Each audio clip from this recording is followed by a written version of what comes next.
pelarut non-air, ada asam basa, dan materi redox. Nah, di video sekarang ini yang akan dibahas untuk yang materi pelarut non-air dulu. Adanya di soal nomor 1 dan soal nomor 6 ya. Nah, kita sebelum ke soal nomor 1, mungkin bakal aku jelasin tentang pelarut dalam airnya dulu seperti gimana gitu. Dan karena ini nomor A-nya kan untuk autoionisasi pelarut non-air. Nah, coba kita kembali mengingat bagaimana untuk menuliskan reaksi autoionisasi air itu.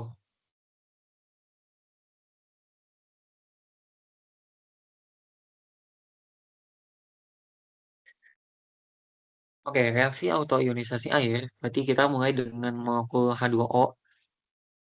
Nah, dia kan pasti butuh molekul temennya ya yang sejenis gitu untuk bisa serah terima H+. Di sini kita menerapkan konsep asam basa bronsted-lowry ya, di mana ada donor H+ dan akseptor H+. Karena dua-duanya sama-sama molekul air, ya jadi sama aja kan kita mau assign asam basanya yang mau yang kiri atau yang kanan sama aja gitu. Nah, jadi di dari asam akan didonorkan H+ ke basa, ini akan menjadi basa konjugasinya ya OH- gitu. Dan H2O yang setelah menerima H+ jadi H3O+, yang kemudian ini punya istilahnya asam konjugasi ya gitu. Nah, dalam konteks pelarut non air juga sesuatu yang menambah jumlah kation itu disebut asam ya.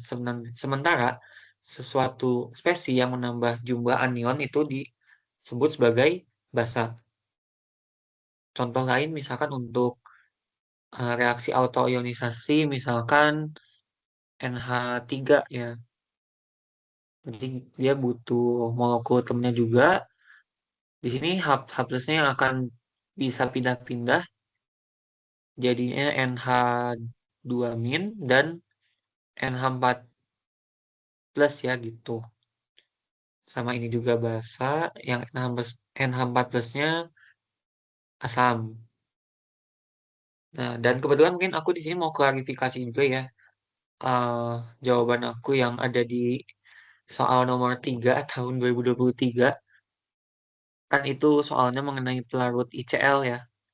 Nah, untuk kasus H2O dan NH3 mungkin kita bisa dengan mudah memperkirakan mana yang akan diserah terimakannya, yaitu sama-sama atom H ya, karena A di sini H itu yang menjadi cabangnya ya. Kalau H2O kan strukturnya gini, di sini kan H yang jadi cabang.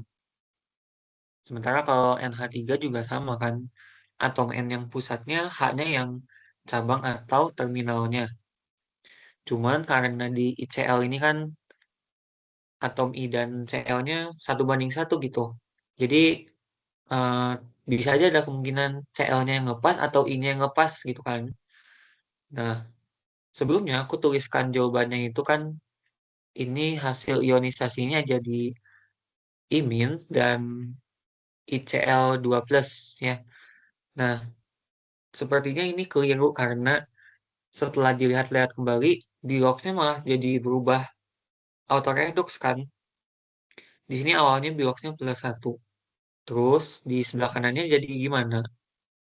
Terjadi oksidasi dan reduksi sekaligus ya. Di sini -1 dan di ICl2+ jadi +3 gitu.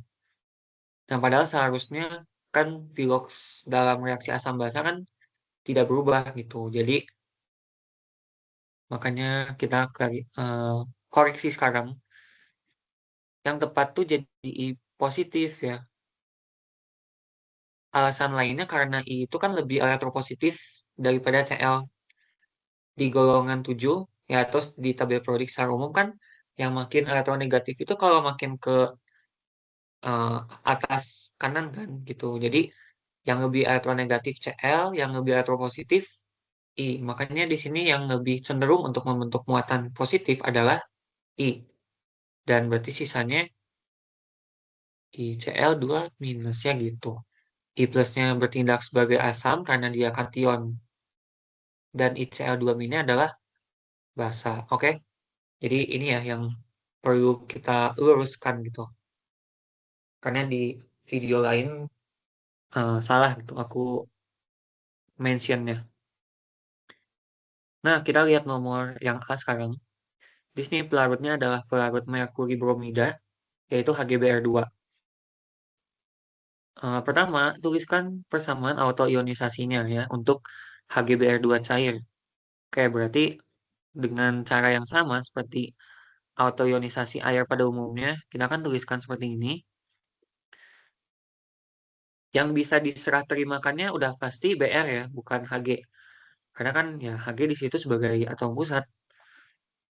Berarti Br-nya yang pindah akan menyisakan HgBr. Nah, mungkin tapi teman-teman ada beberapa yang suka bingung, ini muatannya positif atau negatif gitu. Berarti kita cek biloxnya ya. Asalnya kan Hg di sini biloxnya +2. Berarti di hasilnya juga Hg-nya harus +2 kan. Karena Br di sini +1, maka 2-1 muatan totalnya jadi +1 gitu. Nah, berarti sisanya HgBr3 muatan totalnya 2-3 jadi -1. Nah, seperti itu. Oke, masih mudah ya yang A. Kemudian kita lanjut yang B. Nah, kita diminta untuk menentukan sifat dari senyawa 2 garam ini dalam HgBr2 cair. Sebelum kita menentukan ke sifat garam dalam pelarut non-air, mungkin kita coba recall lagi bagaimana cara menentukan sifat garam dalam air. Misalkan kita punya senyawa CH3COONA ya, natrium asetat. Nah, misalkan ditanya ini bagaimana sifatnya dalam air, apakah netral, asam, atau basa gitu. Berarti kan eh, seperti cara kita mengerjakannya seperti cara hidrolisis garam pada umumnya kan. Berarti kita tentukan dulu dia terurainya dari ion apa aja, itu CO- dan Na+. Dan keduanya kan kita reaksikan dengan air ya. Kalau reaksi dengan air, nama khususnya berarti kan hidrolisis gitu. Nah, cuman kita perlu ingat juga ada kalau residu asam basa kuat, residu dari asam kuat atau basa kuat itu tidak akan mengalami hidrolisis. Salah satunya yang reaksi pertama ini. Kenapa? Karena, nah, Na positif, Na plus, ion positif mungkin cenderung akan bereaksi dengan OH- ini kan, makanya akan menghasilkan OH, NaOH dan menyisakan H+. Nah, mungkin di sini kita bisa nentuin ya sifatnya Na plus kalau terhidrolisis berarti menghasilkan asam gitu. Tapi sebenarnya enggak, karena kan NaOH kita tahu bahwa dia adalah basa kuat. Jadi jarang untuk kita tuliskan dalam bentuk molekul utuhnya seperti ini, tapi lebih menjadi Na plus dan OH- kan gitu. Akibatnya apa? Na plusnya kan akan seperti seolah-olah saling meniadakan. Jadi yang tersisa ya tinggal air gini aja. Makanya reaksi ini seolah-olah tidak akan terjadi begitu. Oke, nah berarti kita lihat yang bawahnya, ion asetat ketika terhidrolisis berarti akan bereaksi dengan H plusnya ya, dan menyisakan OH- gitu. Karena ini asam asetat adalah asam lemah, jadi eh, lebih menyukai untuk berada dalam bentuk seperti molekul utuhnya ini, gitu. Karena menghasilkan OH-, makanya sifat dari natrium asetat ini adalah basa ya dalam air. Begitu. Nah, coba kita jawab bagaimana sifat Hg perklorat dan KBr dalam HgBr2 cair. Sebenarnya caranya mirip, cuman bukan kita reaksikan dengan HgBr2 ya, tapi dengan salah satu kation atau anion dari hasil autoionisasinya. Coba kita lihat dulu yang pertama. Berarti kan gini, Hg12 dan ClO4 minus. Oke, nah, mana di antara kedua ion ini yang jika bereaksi dengan salah satu dari kation atau anion hasil autoionisasinya akan kembali balik menghasilkan pelarut HgBr2-nya.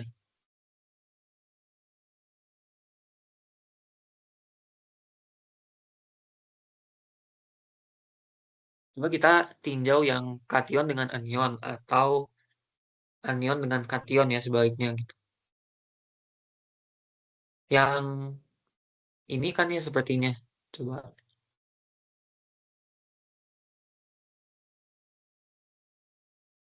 Hg12 tambah HgBr3 minus. Nah, supaya balance, berarti kan kita perlu dua. Nah, di sini kan akan kembali menghasilkan HgBr2 kan. Ada sebanyak 3 ya. Seperti itu. Nah, Br-nya udah sama ada 6. Hg-nya 3. Jadi gitu guys ya. Karena HgBr3 minnya kan suasana, sebagai basa ya ini. Karena dia anion. Ini asam. Karena sifat HgBr3 minnya adalah basa, berarti Hg12-nya adalah asam. Sehingga Hg12 itu udah mewakili Hg perkloratnya secara keseluruhan, berarti dia bersifat asam karena Hg12-nya asam. Itu. Nah, satu lagi dengan cara yang sama, berarti untuk KBr, kalau ini mungkin lebih mudah ya. Mana di antara K plus dan Br minus yang bereaksi dengan hasil ini kembali menghasilkan pelarut HgBr2. Berarti yang Br min ya udah pasti. Br min tambah HgBr plus. Nah, itu akan jadi HgBr2.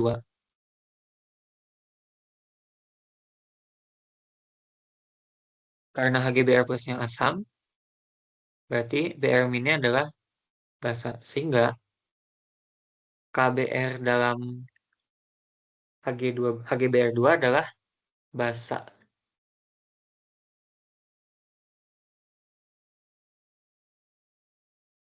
Kayak gitu ya teman-teman cara ngerjainnya.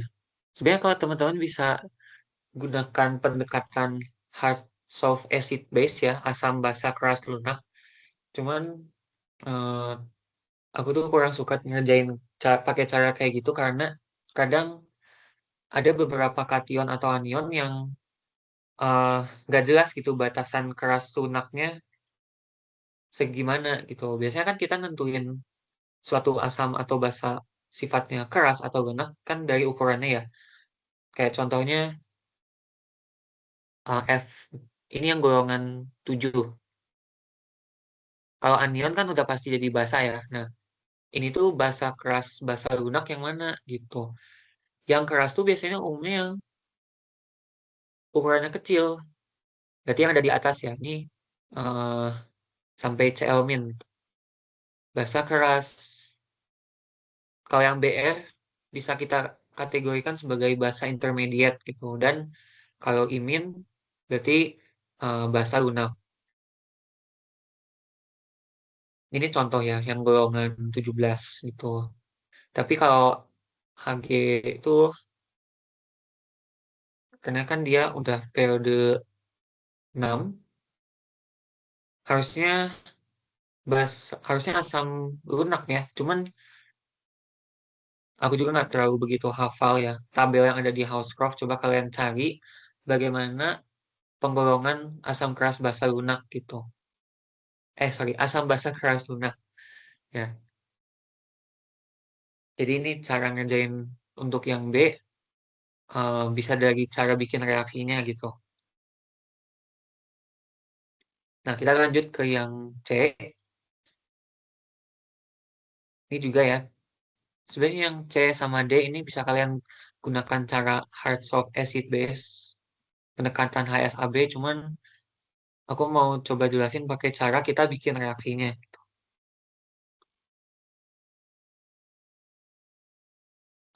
Nah, ya udah sih kayak gini.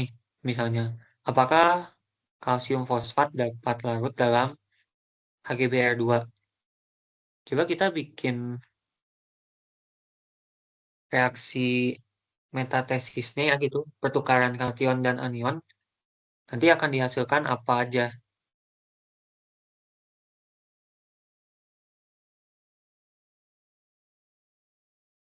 Berarti K-nya akan ketemu sama Br ya, menghasilkan KBr tentunya. Dan Hg sama fosfat. Karena Hg itu 2 plus dan fosfat itu muatannya 3 min, berarti kan tiganya akan pindah ke sini dan duanya pindah ke sini. Jadi Hg 3, PO4 2 kali.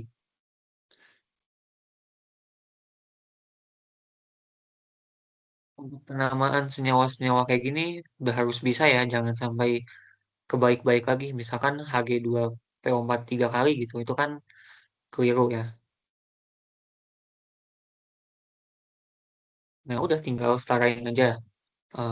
Berarti nanti di sini jadi 2 gitu, 6 3 ya, udah setara. Nah, karena kita tahu KBr itu tersusun dari K plus yang selalu larut, Br juga. Ya, ada pengecualian sih ya, Br kalau ketemu dengan Pb2 plus atau Ag plus atau Hg22 plus ini mengendap tuh. Jadi, coba diingat-ingat lagi materi DDKA-nya. Jangan sampai lupa gitu ya untuk kelarutan-kelarutan senyawa ionik dalam air. Berarti ini KBr kan aman, pasti larut gitu. Nah, tapi yang Hg fosfatnya ini karena Hg ini kan ukuran yang besar dan fosfat juga punya ukuran yang besar. Dan apalagi muatannya tinggi ya, 3 min tuh. Senyawa fosfat itu cenderung tidak larut dalam air. Jadi ini kan mengendap. Karena salah satunya mengendap, ya udah jadi pasti K3PO4 ini tidak larut dalam HgBr2. Gitu aja ya. Kayak kita ngereaksiin kation dan anionnya tukeran gitu. Nah, terus tapi yang B eh mungkin caranya mungkin makna pertanyaannya mirip ya. Gimana cara kita nentuin dia larut atau nggak larut gitu. Kebetulan di sini katanya AgNO3 bisa larut dalam HgBr2.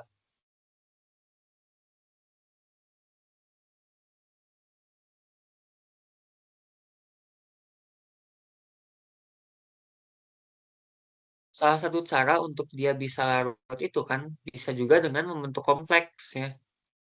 Eh, ini coba kita uraikan juga AgNO3 kan terdiri dari Ag plus dan NO3 min. Sama cara sama kayak di cara yang B, mana dari salah satu kation anion ini yang kalau bereaksi dengan hasil autoionisasinya HgBr2 menghasilkan HgBr2 lagi gitu. Ag plus ya. Coba kita tinjau Ag plus dulu. Ag plus berarti akan bereaksi dengan yang anionnya HgBr3. Enggak. Nah, ini ada kemungkinan dia bisa membentuk kompleks ya. Kompleksnya itu adalah AgBr2. AgBr2 kan bentuknya linear ya gitu. Nah, gitu. Mungkin ini kalau dalam kondisi Br berlebih yang ditambahkan makanya akan terbentuk kompleks AgBr2 min. Berarti sisanya salah satu komponen hasil autoionisasi yang lainnya yaitu HgBr positif. Nah, gitu ya. Jadi karena menghasilkan kompleks yang bisa larut. Makanya HgNO3 dapat larut dalam HgBr2 gitu. Gitu aja.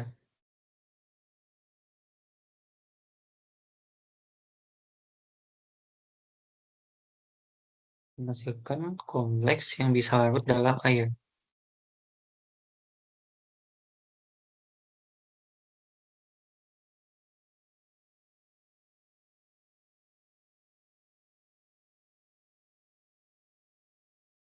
Seperti itu ya. Oke, kita lihat yang E. Jadi pelarut HgBr2 juga bisa digunakan untuk mendeteksi keberadaan arsen AS, tapi harus diubah jadi ASH3 dulu ya. Namanya arsin.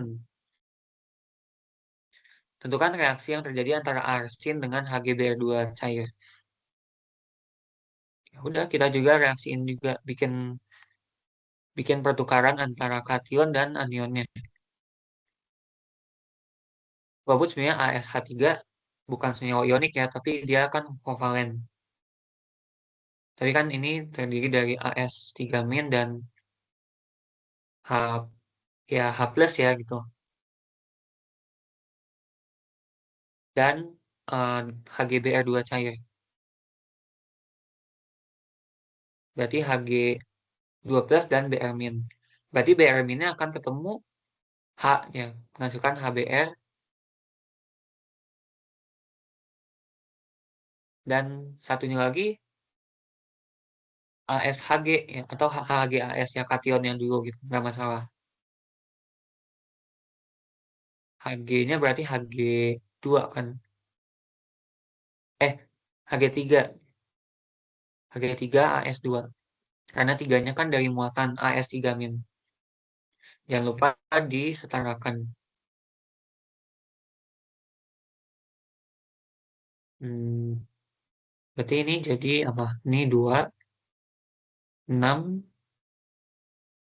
3. 2, 3, 6, 1. Ya, seperti itu. Sudah ya, nomor 1A sampai E. Oke, kita lanjut ke nomor 6.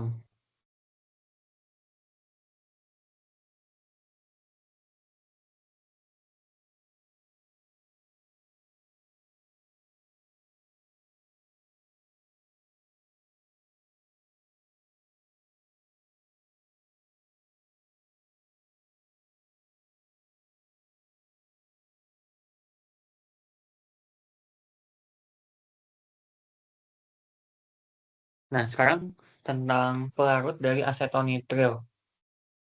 Cuma nomor 6 ini benar-benar full konsep ya, nggak ada kita diminta bikin reaksi gitu atau ngitung-ngitungan.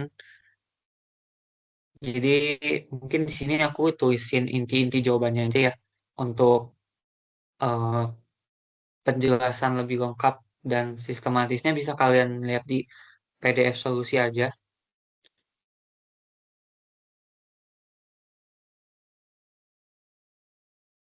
Nah, kita lihat nomor yang A atau dari kalimat awalnya dulu ya. Asetonitril itu adalah pelarut yang dapat mengalami autoionisasi sebagai berikut. Di sini udah benar ya dituliskan autoionisasinya. H plusnya yang akan bisa diserah terimakan gitu. Atau kalau kita lihat dulu bagaimana sih transfer dan serah terima H di asetonitril kan seperti ini. Ini udah dibahas juga ya di soal yang nomor 6 tahun 2023. Kan seperti ini struktur Lewisnya. Cuman dia tergolongnya pelarut aprotik ya, walaupun polar sih.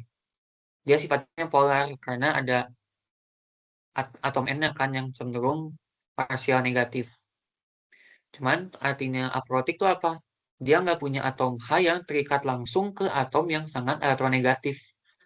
Nah, kalau misalkan pelarut protik itu contohnya apa? Air ya, etanol. Kalau ini kan H-nya langsung berikatan sama O ya. Di etanol juga sama gitu. Tapi kan di sini hanya nggak terikat langsung sama F atau O atau N, ya kan? Karena dia terikatnya ke C gitu. Jadi ini tergolongnya pelarut aprotik, walaupun dia polar, polar aprotik gitu. Nah, bagaimana dia menjadi CH3N, CH3CNH plus? Ya berarti ini kan dilepaskan satu hanya jadi kelebihan satu elektron ya, muatan formalnya jadi -1. Di sisi lain, yang menerima H-nya berarti akan ada di atom N-nya ini. Berarti jadi CNH plus, dengan plusnya itu ada di atom N-nya ya, muatan formal +1. Tuh, benar-benar kok yang dituliskan di soalnya itu seperti ini. Nah, nilai PK ionisasinya 34,4. Kalau kita bandingkan sama air kan seperti ini tadi yang dituliskan di awal. Untuk yang reaksi ini, KW-nya kan 10⁻14 ya. Berarti PK ionisasinya tuh 14. Nah, air itu mungkin kita bisa kategorikannya sebagai elektrolit yang nggak kuat-kuat banget ya. Jadi elektrolit lemah lah. Karena dia terurainya kan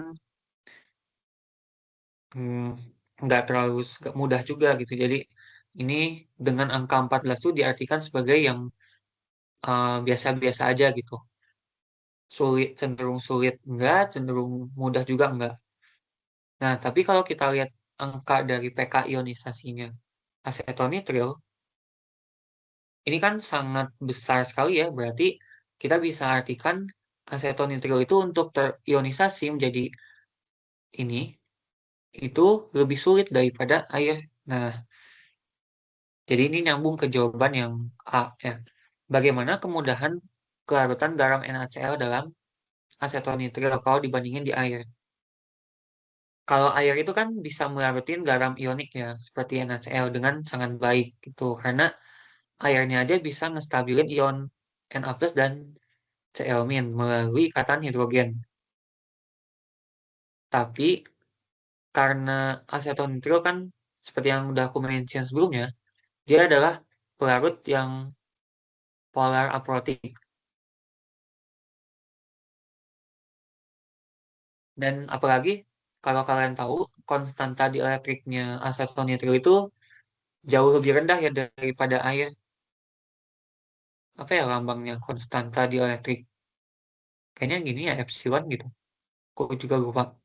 Kalau air kan sekitar 78 sampai 80 ya. Kalau untuk aseton nitril tuh cuman 30-an. 36 atau 38 ya. 38,8 gitu. Nah, maksudnya konstanta dielektrik itu apa? Jadi itu tuh semacam sifat untuk suatu pelarut yang nunjukin kemampuan pelarut untuk bisa nyimpan energi listrik ketika dikasih suatu medan listrik. Kalau dibandingin dengan ruang vakum, itu mungkin definisi lengkapnya gitu ya. Jadi kalau secara sederhananya, apa sih artinya konstanta dieletrik tuh? Ya berarti ukuran seberapa baik suatu bahan atau suatu pelarut bisa menahan medan listrik atau energi listriknya gitulah simpelnya. Nah, jadi lanjutannya jawaban A itu apa tadi? Karena asetonitril nggak bisa punya kemampuan donor H plus yang bagus ya buat ngestabilin ion. Makanya dia lebih sulit buat mendisosiasi NaCl gitu. Makanya sangat sedikit kan ion yang bisa terstabilkan dari Na plus dan Cl min kalau dalam asetonitril. Makanya lebih sulit kalau eh, lebih sulit atau kelarutannya lebih rendah ya dalam asetonitril.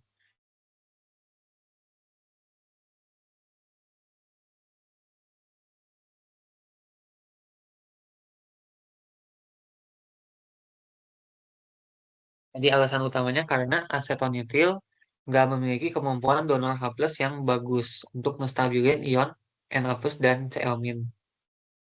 karena dia sebagai pelarut aprotik.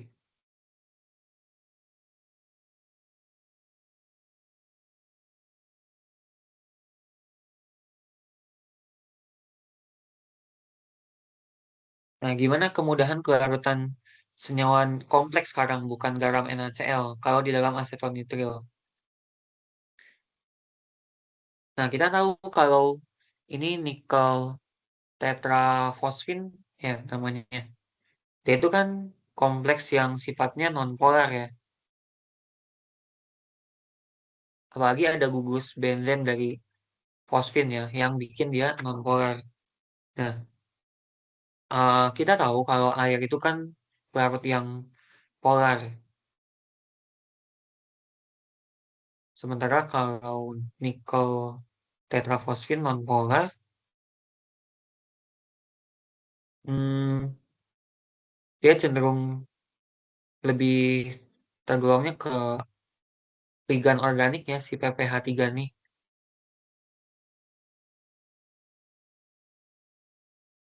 Intinya sih karena air ini nggak bisa ngehidrolisis kompleks. Air itu kan bisa ngehidrolisis kompleks nikel PPH3 gitu. Tapi kalau aseton nitril nggak bisa ngehidrolisis NiPPH3 ini seperti air.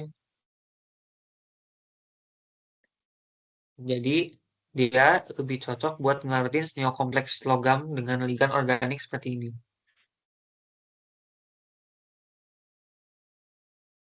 Berarti kesimpulannya si kompleks ini lebih mudah untuk larut dalam aseton nitril ya dibandingkan dalam air.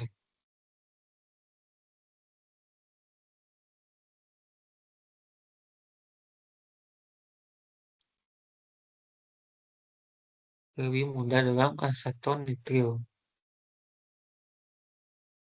Karena tadi dia lebih cocok buat hidrolisis atau ngelarutin kompleks dengan ligan organik gitu. Terus yang C, gimana sifat keasaman HCl dalam aseton nitril?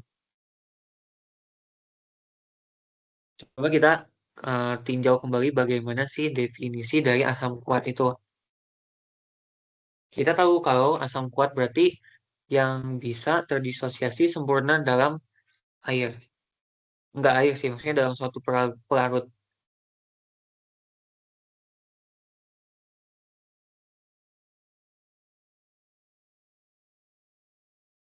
Nah, kenapa HCl dalam air disebut asam kuat? Karena bisa terurai 100% ya, jadi H plus dan Cl min.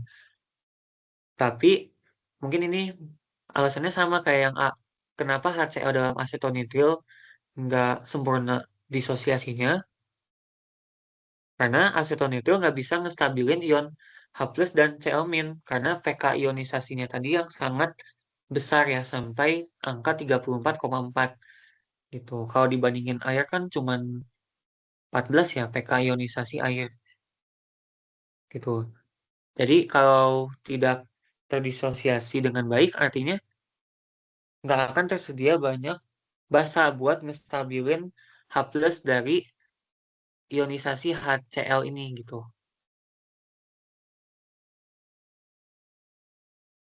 H plusnya kan harus distabilin ya sama basa konjugat gitu. Kalau dalam air ini kan keduanya bisa terstabilkan semua.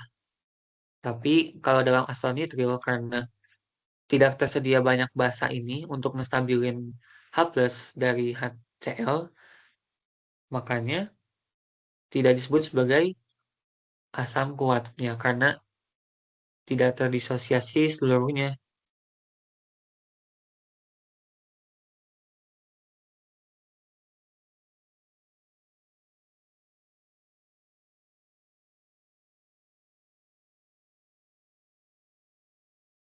Nah, terus yang pertanyaan terakhir, gimana urutan keasaman HCl, HBr, HI dalam aseton nitril? Kita tahu ya kalau dalam air yang lebih kuat itu berarti HI ya dibandingin H, HBr atau HCl. Ini bisa kita eh, jelaskan dari ukuran I-nya kan, karena I kan semakin besar ukurannya. Jadi gaya tarik menarik dengan H plusnya akan lebih lemah ya. Makanya H plusnya akan lebih mudah lepas dan sifat keasamannya makin kuat.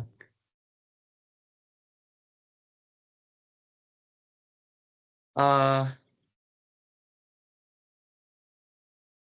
Sebenarnya jawabannya akan cenderung tetap sama ya urutannya, walaupun dalam aseton trio juga. Tapi ya bedanya tadi, seperti poin C, karena aseton trio itu nggak mendukung disosiasi sempurna dari H plus dan Cl min, sorry bukan yang ini. Maka HI-nya kan punya, kalau HI kan punya anion konjugannya imin.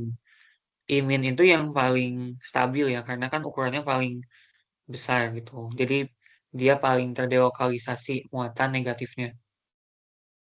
Jadi dia paling stabil sekalipun di pelarut ionik yang lemah, seperti asetonitril.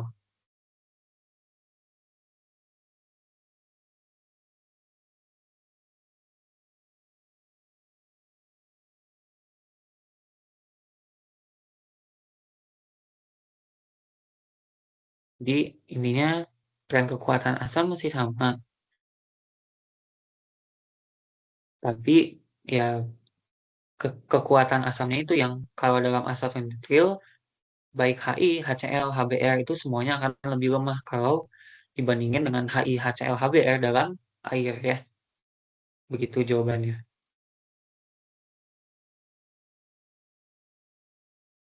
Ya mungkin cukup segini dulu ya teman-teman untuk yang video pertama